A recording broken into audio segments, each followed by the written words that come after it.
Hey guys, my name is Nathan Lindenbaum, and I am a current computer science student at Grand Valley State University. Being a computer science student and a college student, I like to drink beer. With living in Grand Rapids, Beer City, USA, and being a college student, I love going to different breweries, having different beer, and one of my biggest pet peeves of being at a brewery is the wait times. I hate sitting in or standing in line waiting for a drink or waiting for the server to come, talk to me and get my order. So I came up with this idea of DrinKiosk. This app will let the user just order the drink right from their phone, and then have some other cool functionality too. So let's go ahead and open up the app here, DrinKiosk. So the first thing I want to do is I want to look at some of the local menus here. I want to look at some of the breweries around me and see what menus are available. So I'll go to here, see there's Founders, Hopcat, Sidebar, Speakeasy. Let's go to the next page here. Paisley Pig, Granite Haven, that's a little far away. Brew Vivant, nah. Let's try Pepinos. They're cheap, they're good. Check it out. See what their menu is. We've got Bud Light, Miller Lite, Coors, kind of boring, and not that much selection. I'm going to go ahead and go back. Let's go back here, and then I'm going to hit the home icon here of the logo. This will bring me back to the main page.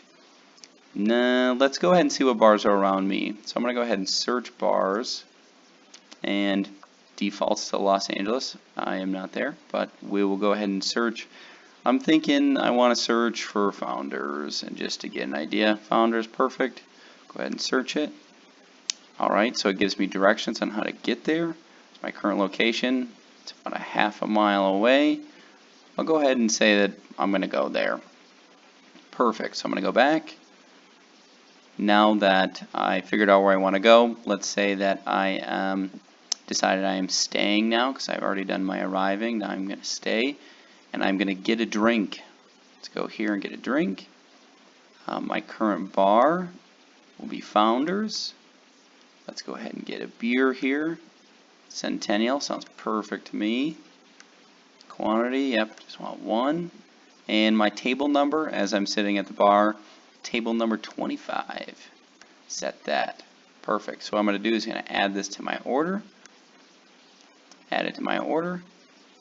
Now I can see my subtotal down here, $5.75 for the beer. Tax subtotal $6.10. I'm going to go ahead and add 2 more beers. My buddies are on their way. They like Red's Rye. Get another one here. Perfect. So now I'm going to go ahead and add this one to my order. Get another confirmation. The drink has been added to your current order. Press OK. Now I'm going to go ahead and place the order. Now I see my Red's Rye there, Centennial, subtotal. Going to go ahead and place my order. Perfect. I see my subtotal. See I'm paying it. Perfect. Pay Founders this. Go ahead and pay. I get another confirmation that says your order has been submitted and it will be on its way in a few minutes. Perfect. That's exactly what I wanted. I will go back to the main menu. I forgot. What type of payment method did I use for that? What card was that? So what I'm going to do is going to go under my options here. I'm going to hit this gears button, hit that, and it brings me up my information. My name, I've been a member since November 2017, and there's my payment info. Perfect. Apple Pay, that's exactly what I wanted. So go back to close this, go back to the main screen. Now that some time has passed, I had a few drinks with my buddies. Just want to double check to make sure that I haven't ordered anything else. I'll go to leaving, getting home safely. Check out my activity. My activity shows that there's my order, my most recent order, and then these 2 ones that are a little bit older, but that's from a while ago. Perfect, everything's good. I'm going to go back to home here, and now I just want to get a ride, and when I click on this, it'll open up the Uber app for me. Perfect. Now I am home. Well, I will be able to get home with Uber, and that's going to be the basic functionality of DrinKiosk.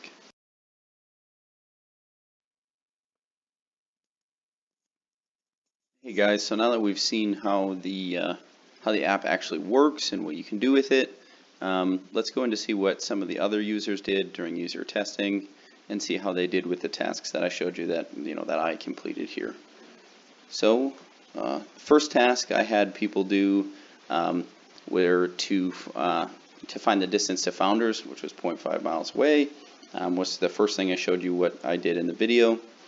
The target completion time was right around 30 seconds, and that's basically what I saw with the 20 users I had tested. It was right around 28.4 seconds. I felt like this part of the application was pretty coherent, same as anything else with iOS. Kind of followed the same path, and a lot of the users that completed it said that like it seemed pretty intuitive to what they're already used to. So that was kind of the gist of task 1. In task 2, I showed you guys, I made an order of 3 drinks, 2 different beers, stuff like that. So the users had to do that same process and then pay for the drinks with Apple Pay. And the target completion time for that task after you paid was supposed to be 60 seconds. And through those user testing, I found that the majority of them were over that, if not like right on the line. And the average completion time was right around 90 seconds. I felt like that was kind of odd. I didn't really understand why. So I had them complete it again, or at least the last 12 tests, or the last 12 users, had them complete it again in a task I called task 2.1. And after they completed the task a second time, I noticed that the completion times went way down, down to 53 seconds, which was right basically at the threshold that I wanted.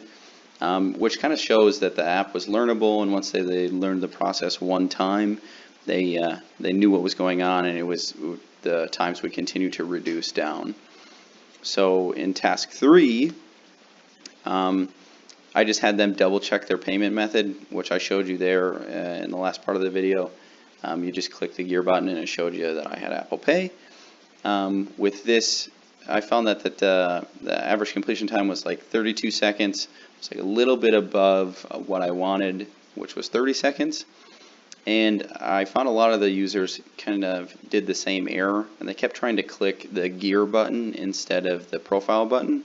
So in the new implementation, I changed that, and I'll show you here what I did with these design changes. The original home screen here showed a gear button and a profile button, and a lot of users tried to continue to hit that gear button there. But what they really needed to hit was the profile button. So that added on a lot of extra time that was unnecessary. So in the new one, I just changed it to a gear button and got rid of the profile button. So that reduced a lot of the time for a lot of people. The next thing I wanted to change were the button sizes too. So in task 2, where you had to complete an order, I noticed a lot of people tried to click into the red area here, when in actuality they needed to click into the black area. So I changed that to be a little bit bigger and it'll be easier to hit there.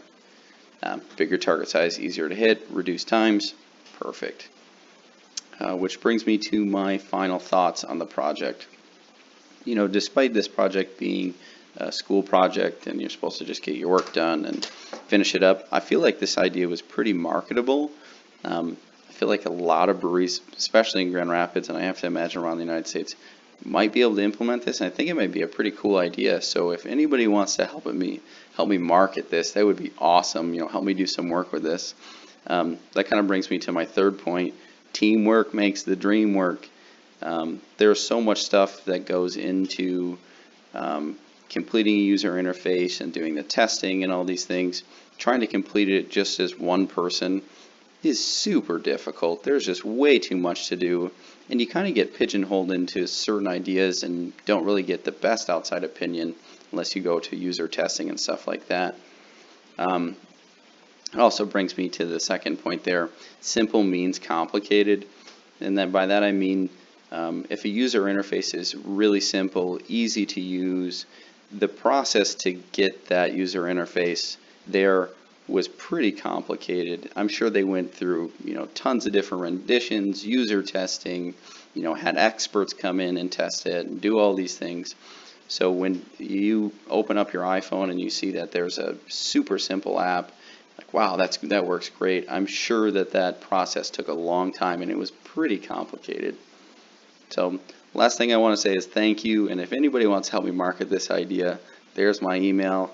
Let me know. Thanks again. See ya.